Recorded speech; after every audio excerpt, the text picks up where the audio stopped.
जो हमारे मन में डिजायर है, जी। मैं अंग्रेजी में एक आध शब्द बोल सकता हूँ। आप। इच्छा जो हमारी है जी। वो भी ईश्वर की ही है, हम्म। क्योंकि ईश्वर ही सब जगह है। नहीं, इसमें देखना है, इसमें विभाग करना पड़ेगा। अभी आपको समझना होगा, एक है हमारी वासना जनित इच्छा और एक है उपासना जनित इच्छा। उसको ये देखना पड़ेगा कि देह भाव से वासना जनित इच्छा है या उपासना जनित है। उपासना जनित है तो आदरणीय है, और वासना जनित है तो उसको देखना होगा कि धर्म विरुद्ध है या उसमें। जैसे समझिए, दो प्रकार की बुद्धि, इतना आपको तो परिचय मिला होगा, कुमति और सुमति। जैसे रामायण में है ना, कुमति सुमति सबके उर राहें। तो कुमति जनित इच्छा और सुमति जनित इच्छा, अगर कुमति जनित इच्छा है, जैसे जो अधर्माचरण करने वाले जन, प्राय कुमति जनित इच्छा होती है, उसका धन अपहरण कर लेना, उसका व्यभिचार कर लेना, उसका ये निषेध है। और जो सुमति जनित इच्छा है, शास्त्र सम्मत है, वो आदरणीय है, उसका पालन करना है। भगवान इच्छाएं प्रकट नहीं करते। आप भजन करके देखिए, इच्छाओं का समाधान होता है। जो दुर्वासना है और उपासना है, इन दोनों के विभाग को जो जानता है, वही विशेष विज्ञानवान, ज्ञानवान, विवेकवान है। और विवेकवान ही भगवदानंद को प्राप्त होता है। अगर हम हर इच्छा को भगवान की इच्छा मान लेंगे तो दंड विधान फिर हम किसको देते हैं? आप अधिकारी हैं।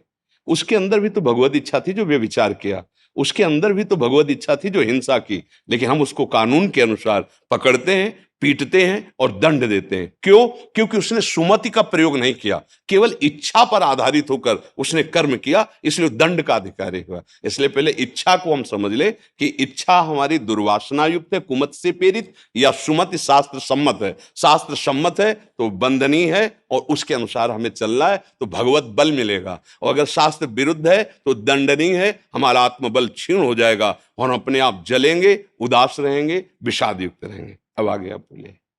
सुम जो इच्छा जो सुमति की तरफ ले जाए, हाँ। जो ईश्वर की तरफ ले हाँ जाए, हाँ, बिल्कुल।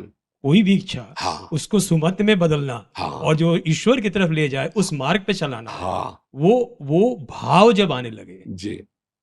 जो प्रारब्ध की वजह से जो भी इच्छाएं आ रही हैं, और जो अगर नहीं, अब देखो फिर यहाँ क्या है कि अध्यात्म शब्द है ना, तो जैसे प्रारब्ध के वश इच्छा आना और एक विवेक से इच्छा करना, आप दो विभाग करना पड़ेगा, मनुष्य और पशु। पशु केवल प्रारब्धवश इच्छा के अधीन चलता है, और मनुष्य विवेकशील है, वो प्रारब्धवश आई हुई इच्छा को निर्णय करके हटाता है या पास उसको पास करता है, और जो पास करता है उसमें भगवत बल लेकर के चला जाता है। अगर हम केवल जहां शब्द बोलेंगे आप वहीं हम रुक जाएंगे। प्रारब्ध की इच्छा, जैसे पूर्व प्रसंगवशात कोई सामने शरीर आया और उसका संयोग आपका लिखा हुआ है, आपके अंदर इच्छा जागृत हो जाएगी, माना। अब इस पर शासन करना या भोगना, ये आपकी वृत्ति के ऊपर रहेगा। अगर अविवेक प्रधान हो गया तो आप भोग लेंगे, और विवेक प्रधान हो गया तो जलन सह कर आप उसे भोगेंगे नहीं। बहुत सूक्ष्म है। प्रारब्ध शब्द लगाने पर ही इच्छा पर अंकुश आ जाएगा, उस पर निर्णय आ जाएगा। और भगवत शब्द लगाने पर, क्योंकि हम मनुष्य हैं, अगर हम केवल प्रारब्ध के अधीन चलते हैं तो हम भगवत प्राप्ति नहीं कर सकते, क्योंकि हमें नवीन कर्म करने का जो अधिकार है वो शास्त्र सम्मत इच्छा के अनुसार है, प्रारब्ध के अनुसार नहीं। प्रारब्ध हमारे शास्त्र सम्मत इच्छा में बाधा पहुंचाने के लिए आ सकता है या सहयोग करने के लिए आ सकता है, वो हमें परास्त नहीं कर सकता या वो हमें भगवत प्राप्ति नहीं करा सकता। किसी की कुंडली में भगवत प्राप्ति नहीं लिखी होती, उसको इसी मानव देह में ऐसी साधना, ऐसी तपस्या, ऐसा संयम करना होता है जो भगवत साक्षात्कार करता है। जैसे आपने प्रभु कहा जी। कि मनन से ही जी। ज्ञान होगा, जी।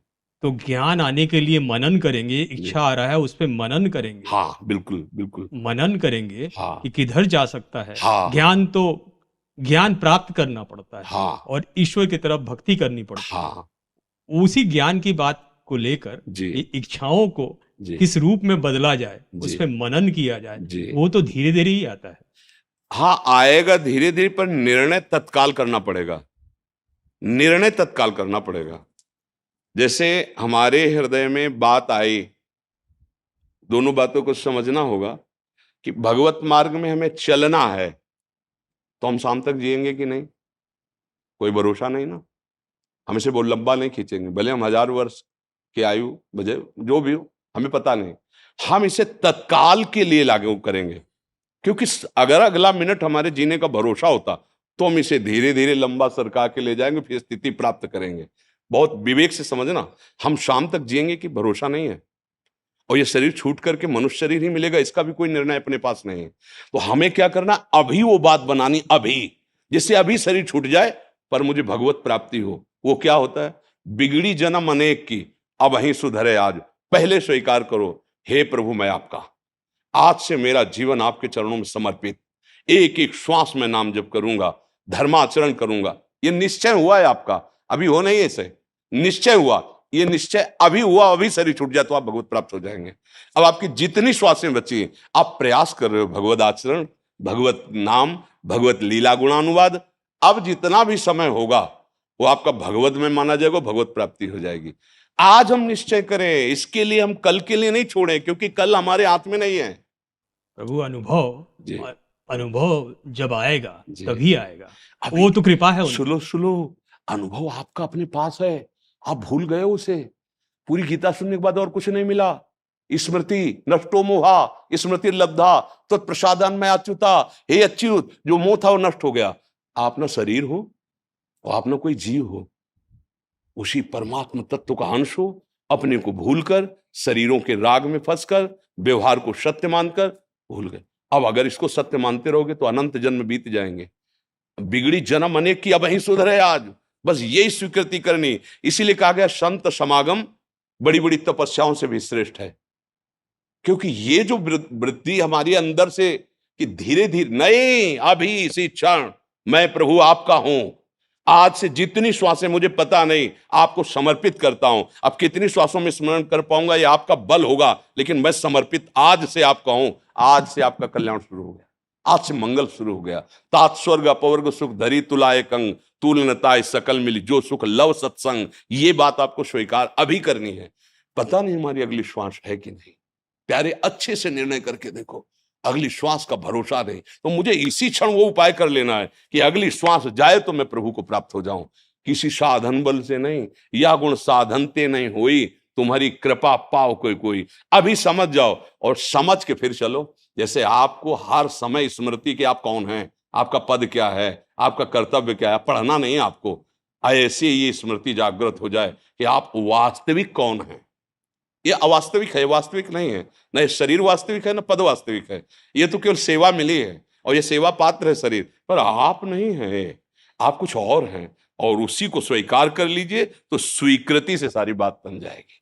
वही एहसास तो चाहिए। हाँ, प्रार्थना करते हैं, अभी स्वीकार करो हृदय में कि मैं प्रभु आपका हूं, जैसा भी हूं, और आज से मेरा जीवन आपके चरणों में समर्पित। तो जो भी जीवन है, समय नहीं है इसलिए सुग्रीव जी ने कोई साधना नहीं की थी प्यारे, केवल हनुमान जी ने शरणागति करवा दी।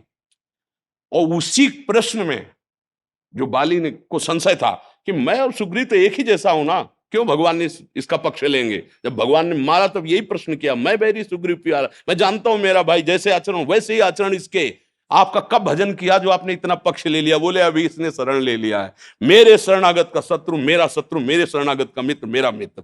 अभी इस बात को सूक्ष्मता से पकड़ लो, अभी स्वीकृति करो, नाथ आपको अभी स्वीकार किए हुए है, अब आगे जो होगा वो जाने, पर स्वीकृति मेरी अभी है कि मैं आपका हूं। बस यही इच्छा प्रबल कर लो, प्रभु मैं जैसा भी हूं आपका हूं, हर चेष्टा मेरी, हर श्वास आपके लिए है। बस अभी आप भगवत प्राप्त, अभी आपके अंदर जो दिव्य ज्ञान उदय होने लगेगा, इसी इच्छा से होगा। इच्छा से यह ज्ञान होता है, इच्छा से जन्म मृत्यु होता है, और इच्छा से ज्ञान होता है, और इच्छा से मोक्ष प्राप्त हो जाता है। अब ये इच्छा भागवती की इच्छा स्वीकार कर लो। शायद ठाकुर जी की ऐसी कृपा हुई कि यही संभाषण करने के लिए आपको रोका है, उन्हीं का भी विधान है।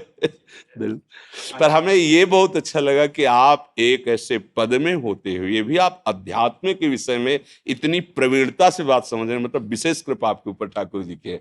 नहीं तो कुछ ऐसे ये पद होते हैं ना जिनका मद चढ़ जाता है तो समझ में अध्यात्म नहीं आता। धन्यवाद धन्यवाद।